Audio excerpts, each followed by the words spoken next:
Good morning, Brian. We, as long with most everybody else in Western civilization, have reported you guys have made a quarterback change that Tua Tagovailoa will start week 8. Is that accurate? And if so, why are you making the move now? Yes, that's accurate. We feel like that's the best thing for the team. Go to Hal. Brian, how did you reach this decision?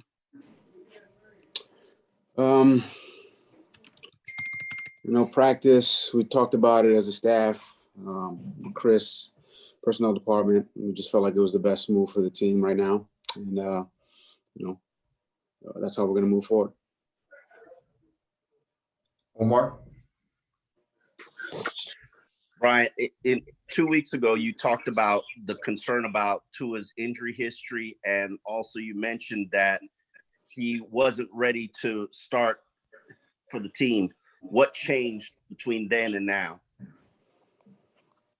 It's like, any other situation, Omar. Sometimes, guys, a week out, 2 weeks out, 3 weeks out, 4 weeks out. And I think we talk about kind of situations like this on a weekly basis. He's day to day. He's, going to be back in a couple weeks. And this is no different than that. And, we feel like, through practice and meetings and walkthroughs,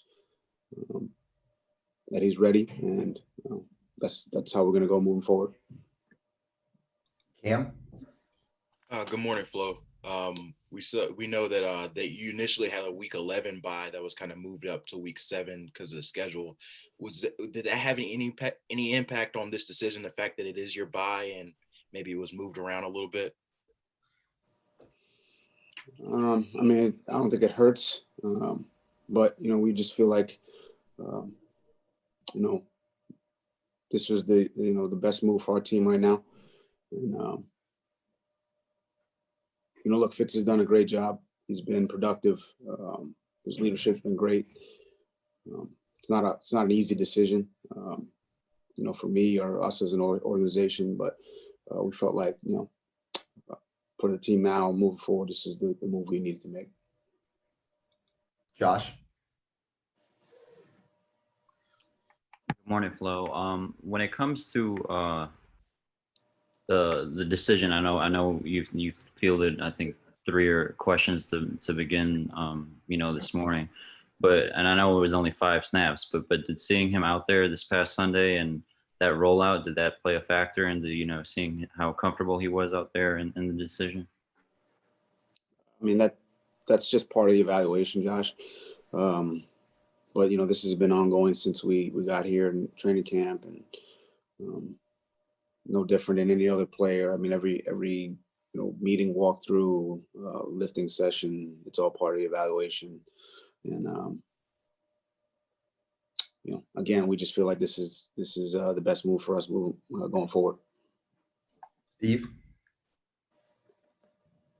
Brian, how different will the offense be with Tua at quarterback? That's hard to say. I think every week's a little bit different based on the opponent. What they do well, where their weaknesses are, where their strengths are. So I think the offense is different every week. I think the defense is different every week. So it's really kind of hard to say, but Fitz did a lot, for us offensively as far as communication, getting guys lined up, and we're just gonna have to, Tua's gonna have to do a good job of that as well, and we're gonna need everyone to step up. Armando. Coach, I'm wondering what your confidence level is that Tua is going to play well. Well, it's nice to hear from you, Armando. I haven't heard from you in weeks. Didn't think you were been looking for you for weeks, but okay. Just can you repeat the question? I'm shocked to hear from you, honestly. What is your confidence level? I suppose it's going to be high, but I just want to hear, what's your confidence level that Tua is going to be successful, that he's going to play well, and why? I mean, I'm confident in all our players, to include Tua. I think he's practiced well. He works hard, in meetings and walkthroughs, and I think he's got a good rapport with his teammates. Like every week we go out to win. So yeah, I'm confident that he's, if we prepare the right way, prepares the way he's been preparing, that I'm confident we'll go out there and have good results. But it's not a one-man game.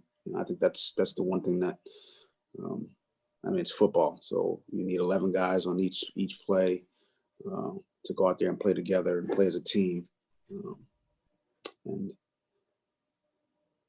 I mean, I'm confident that we'll be able to do that. And go out and play as a team and play with great energy and hopefully good execution. The one thing on this situation that's unfortunate is that I didn't get a chance to address the team before this was out. In the media, it's not the way I or we want to do business. Unfortunately, that's kind of the way of the world right now. So that's unfortunate. I could, I'm not happy about that at all. So, I'll address that to the team and really apologize to them that they had to find out through social media. I don't think that's fair to them. So, yeah. Dave Hyde. Yeah, Brian, with this decision looming and you had 2 blowout losses, was there a consideration of playing 2 or more or do you wish you'd got them in more, or is that irrelevant in the past 2 games?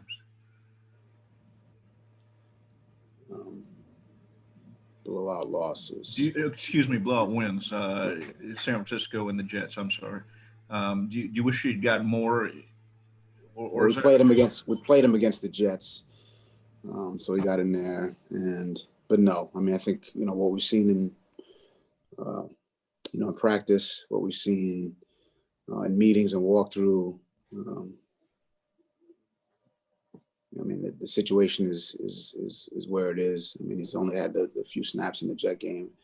We're going to move forward with that in mind. We can't go back and put him back in. So we're just going to move forward and practice and prepare with him as a starter, and hopefully get good execution, not only from him but from the entire team, offensively, defensively, and in the kicking game.